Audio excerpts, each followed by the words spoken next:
જય માતાજી મિત્રો। તો આજના આ નવા વિડીયોમાં તમારું સ્વાગત છે મિત્રો। આજે આપણે જોવાના છે કે વૃદ્ધ પેન્શન યોજના 2025 દર મહિને આવશે ખાતામાં 4000। તો મિત્રો આ લાભ કોને મળવાનો છે તે આપણે જોઈએ કે 50 થી 60 વર્ષના લોકોને આ લાભ મળવાનો છે। તે લોકો આ વિડીયોને ખાસ જોઈ લે અને આ લાભ લેવા માટે કયું ફોર્મ ભરવું પડશે અને ફોર્મમાં કયા ડોક્યુમેન્ટ જોઈશે તે આપણે આગળ જોઈશું। અને વિડીયોને આગળ જોતા પહેલાં ચેનલ પર નવા હોય તો સબસ્ક્રાઈબ કરજો અને વિડીયો પસંદ આવે તો લાઈક કરજો।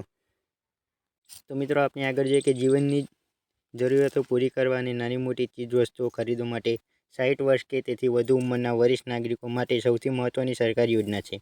આ યોજનામાં દર મહિને પેન્શન વરિષ્ઠ લોકોના બેંક ખાતામાં જમા કરવામાં આવે છે અને આ યોજનામાં ઘરના દરેક સભ્યોનો લાભ લઈ શકે છે। જેની ઉંમર 60 વર્ષથી વધારે હોય તે લોકોને આ લાભ મળશે। તો મિત્રો આ યોજનાનો લાભ જે પણ 60 વર્ષથી વધારે ઉંમરના લોકો હોય તે લોકો માટે આપવામાં આવે છે સરકારે।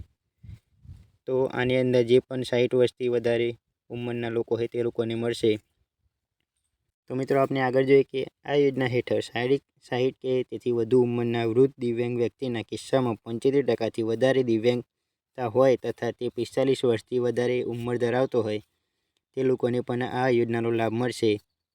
ઓછામાં ઓછા 10 વર્ષ તે ગુજરાતના કાયમી વસવાટ કરતા હોવા જોઈએ અને અરજદારની વાર્ષિક આવક ગ્રામ્ય વિસ્તાર માટે 1,20,000 અને શહેરી વિસ્તાર માટે 1,50,000 હોવું જરૂરી છે।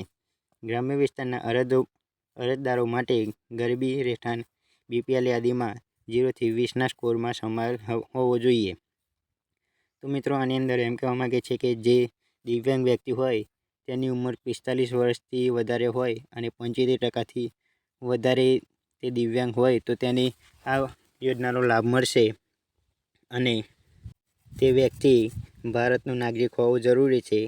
તે વ્યક્તિનું ભારતમાં 10 વર્ષથી વધારે વસવાટ કરેલો હોય તો તે વ્યક્તિને લાભ મળશે। તેનાથી ઓછા વર્ષ તેને ભારતમાં નીકાળ્યા હશે તો તેને નહીં મળે લાભ। મિત્રો આપણે આગળ જોઈએ કે યોજનામાં મળવાપાત્ર સહાય કઈ રીતે છે। તો 60 થી 79 વર્ષ સુધીના લાભાર્થીઓ માટે 1000 અને 80 વર્ષ કે તેથી વધુ વયના લાભાર્થીઓને 4000ની માસિક સહાય ચૂકવવામાં આવશે જે DBT દ્વારા તેમના ડાયરેક્ટ લાભાર્થીના પોસ્ટ કે અથવા બેંક એકાઉન્ટમાં ચૂકવવામાં આવશે। તો મિત્રો આની અંદર જે 60 થી 79 વર્ષના જે પણ લોકો છે તેમને 1000નો લાભ મળશે અને 80 કે તેથી વધુ વયના લોકો હશે તેમને 4000ની લાભ મળશે અને આ લાભ તેમને જે પણ તેમને મળશે 4000 કે 1000 તે તેમના બેંક એકાઉન્ટમાં ડાયરેક્ટ ટ્રાન્સફર કરી આપવામાં આવશે।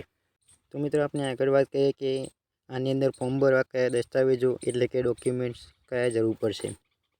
તો ઉંમરનું પ્રમાણપત્ર, શાળા છોડ્યાનું પ્રમાણપત્ર અને ડૉક્ટરશ્રી દ્વારા આપવામાં આવેલું વય પ્રમાણપત્ર અને આવકનો દાખલો, વયનો દાખલો એટલે કે ઉંમરનો દાખલો અને દિવ્યાંગના કિસ્સામાં દિવ્યાંગતાનું પ્રમાણપત્ર એટલે કે કેટલા ટકા દિવ્યાંગ છે તે, આધાર કાર્ડ અને બેંક કે તે પોસ્ટ ઓફિસ એકાઉન્ટનો નંબર કે તેની બુક અને રેશન કાર્ડ।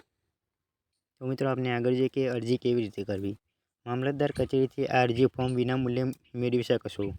સંબંધિત જિલ્લા કે અથવા તાલુકાના જનસેવા કેન્દ્ર, મામલતદાર કચેરી, ગ્રામ્ય કક્ષાએ ગ્રામ પંચાયતી VCA મારફતે ઓનલાઈન અરજી કરી શકશો અથવા નામ મંજૂર કરવામાં આવેલી અરજી અંગે 60 દિવસની અંદર પ્રાંત અધિકારીશ્રીને આપેલી અરજી કરવાની જોગવાઈ છે।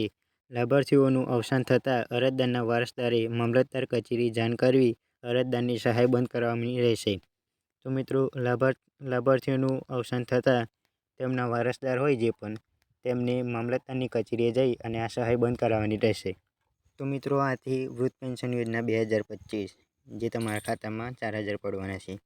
મિત્રો વિડીયો પસંદ આવે તો લાઈક કરજો, શેર કરજો અને કંઈ પણ ખબર ના પડે તો કોમેન્ટ કરજો અને ચેનલ પર નવા હોય તો સબસ્ક્રાઈબ કરજો।